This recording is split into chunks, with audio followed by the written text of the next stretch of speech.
اور prize bond کیا جائز ہیں؟ دیکھیں، پرائز بانڈ ہمارے نزدیک جائز ہیں، اس میں جوئے اور سود کا معنی متحقق نہیں ہوتا ہے، لہذا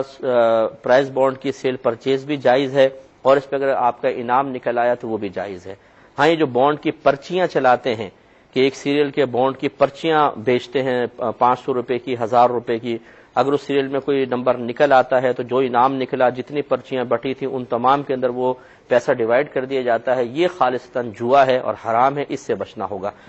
باقی پرائز بانڈ جائز ہیں۔ شیئرز کے کاروبار کے اندر اس میں تھوڑا سا کلام ہے کہ اگر آپ کسی کمپنی کے شیئرز خریدتے ہیں تو وہ کمپنی اگر سودی معاہدہ کر کے چل رہی ہے، جیسے بینک سے لون وغیرہ لیا ہوتا ہے، ایک سودی باقاعدہ معاہدہ کیا ہے، تو جو شیئر ہولڈرز ہوں گے وہ سب کے سب اس معاہدے میں شریک تصور کیے جائیں گے۔ تو جیسے ہی آپ شیئرز خریدتے ہیں گویا کہ آپ اس سودی معاہدے میں شریک ہو گئے اور آپ گنہگار ہونا بھی شروع ہو جائیں گے۔ اور اس کے علاوہ اگر آپ یہ شیئرز خریدنے کے بعد اس کمپنی کے کاروبار میں شریک ہو گئے ہیں تو شرکت کے مسائل کو فالو کرنا چاہیے۔ اگر آپ نے یہ خرید کے اس کے مالک بنے ہیں تو جو بیع کے مسائل ہیں، خرید و فروخت کے، جب ہم چیز کے مالک بن جاتے ہیں تو جیسا اس میں تصرف کرتے ہیں اور دیگر احکام ہوتے ہیں، ان احکام کا لحاظ ہونا چاہیے۔ لیکن شیئرز کے کاروبار میں ان دونوں چیزوں کے بارے میں جو شرعی احکام ہیں ان کو آپ مکمل طور پہ فالو نہیں کر سکتے ہیں، کیونکہ اس کی اپنی ایک ریکوائرمنٹ ہے۔ تو لہٰذا بہتر یہ ہوتا ہے کہ اس قسم کے معاملات جس میں یا تو شرعی مسئلے پہ انسان چل ہی نہیں سکتا ہو اور اس کی مخالفت لازم آ رہی ہو،